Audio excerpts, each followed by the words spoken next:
اللہ اللہ اللہ اللہ اللہ اللہ اللہ اللہ اللہ۔ بسم اللہ الرحمن الرحیم۔ وہ دانائے سبل ختم الرسل مولائے کل جس نے غبار راہ کو بخشا فروغ وادی سینا، نگاہ عشق و مستی میں وہی اول وہی آخر، وہی قرآن وہی فرقان وہی یاسین وہی طٰہٰ۔ یہ نہ ہو پھول تو بلبل کا ترنم بھی نہ ہو، چمن دہر میں کلیوں کا تبسم بھی نہ ہو۔ یہ نہ ہو ساقی تو پھر میں بھی نہ ہو، خم بھی نہ ہو، بزم توحید بھی دنیا میں نہ ہو، تم بھی نہ ہو۔ خیمہ افلاک کا استادہ اسی نام سے ہے، نبض ہستی تپش امادہ اسی نام سے ہے۔ سامعین عزیز وقار، اللہ جل جلالہ نے امت محمدیہ کو بہت سے انعامات سے نوازا اور اپنے پیارے حبیب کبریا صلی اللہ علیہ وآلہ وسلم کو چند ایسی نعمتیں عطا فرمائیں جو اللہ تبارک و تعالی نے آپ سے پہلے جتنے بھی انبیاء کرام تشریف لائے علیہم السلام، کسی کو یہ نعمتیں عطا نہیں کی۔ وہ چند نعمتیں ہیں، میں چاہتا ہوں کہ آپ ان نعمتوں کو غور سے سنیے گا اور اپنے ایمان کو تازہ کیجئے گا کہ اللہ نے اپنے حبیب کی شان کو کتنا بلند فرمایا ہے، اور اللہ نے حبیب علیہ السلام کے صدقہ سے ہمیں یہ نعمتیں عطا فرمائی ہیں۔ بخاری و مسلم کی حدیث پاک ہے، حضور علیہ السلام فرماتے ہیں، اعطیت خمسا، 5 نعمتیں اللہ تعالیٰ نے مجھے عطا کی، لم یعطہن احد قبلی، کہ مجھ سے پہلے کسی کو عطا نہیں کی گئی۔ اباب ذی وقار، وہ نعمتیں کون سی ہیں؟ پہلی نعمت اللہ تبارک و تعالی نے ارشاد فرمایا، جو اپنے نبی علیہ السلام کو عطا کی۔ حضور فرماتے ہیں، نصرت بعروبی مسیرۃ شہر، کہ اللہ تعالیٰ نے 1 مہینے کی مسافت پر میرے دشمن کے دل کے اندر میرا رعب ڈال کر مدد فرمائی ہے۔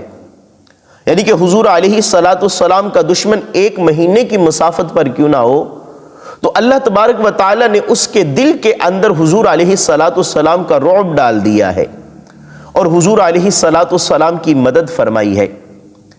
حکیم الامت رحمت اللہ تعالی علیہ فرماتے ہیں کہ جس وقت بندہ مومن پہلی دفعہ بارگاہ رسالت مآب صلی اللہ علیہ وسلم میں حاضر ہوتا ہے تو اس کے دل کے اندر حضور کا رعب ہوتا ہے، دبدبا ہوتا ہے، لیکن آہستہ آہستہ پھر حضور علیہ السلام کے ساتھ محبت ہو جاتی ہے، عقیدت ہو جاتی ہے، پیار ہو جاتا ہے، پھر حضور کا در چھوڑنے کو دل نہیں کرتا۔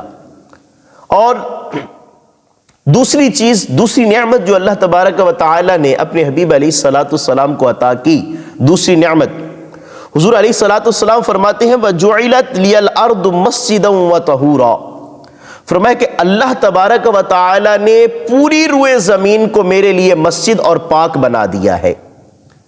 احباب ذی وقار، پہلی جو امتیں تھیں، انبیاء کرام تھے، ان کے لیے ایک خاص عبادت خانے ہوتے تھے، تو وہ صرف اور صرف اسی جگہ پر جا کر عبادت کیا کرتے تھے۔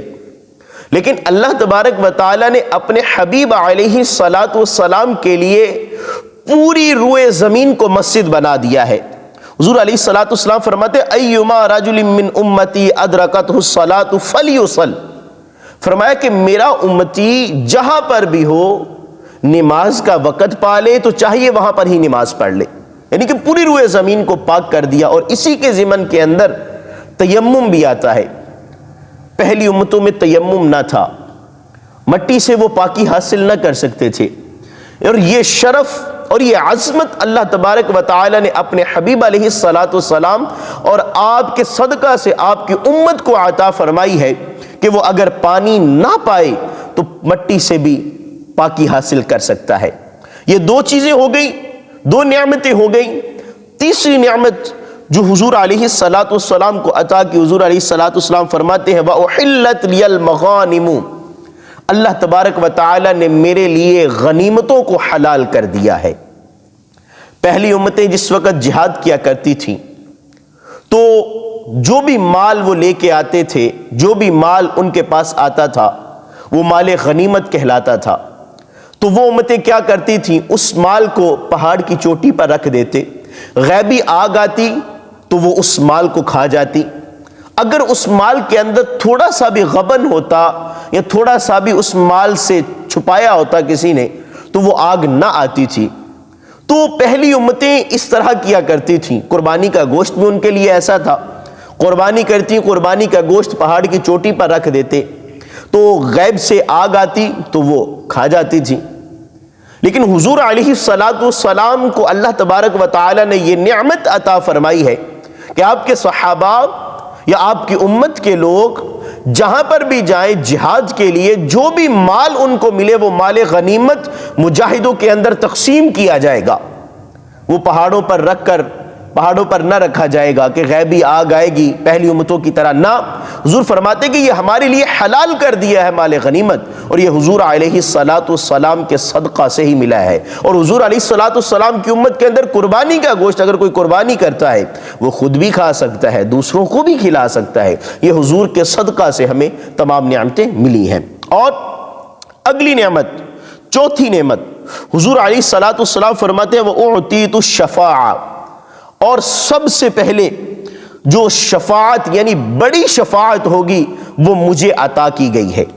شفاعت کبریٰ جسے شفاعت عامہ بھی کہا جاتا ہے، اور ایک ہوتی ہے شفاعت صغریٰ جو دوسرے انبیاء کرام یا اولیاء عظام قرآن کرے گا، حافظ قرآن عالم کریں گے، وہ شفاعت صغریٰ ہوتی ہے۔ اور شفاعت کبریٰ یہ حضور علیہ السلام کو عطا کی گئی ہے۔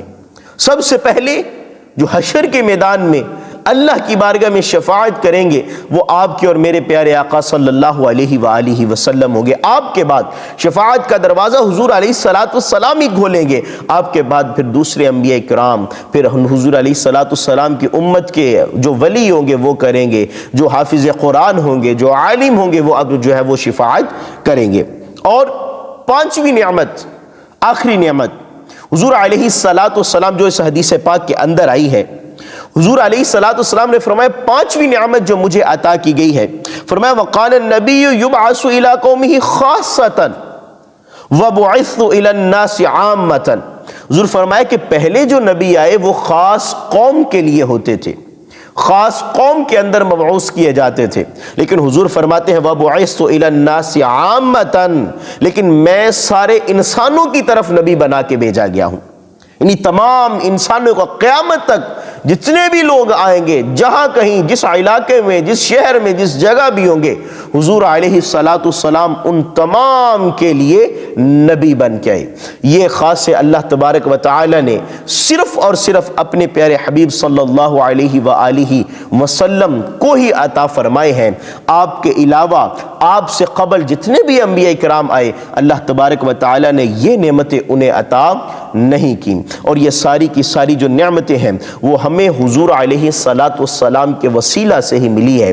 رب لم یزل کی بارگاہ میں دعا ہے اللہ تبارک و تعالی ہم سب کو حضور علیہ السلام کے بتائے ہوئے طریقے کے مطابق زندگی گزارنے والا بنائے۔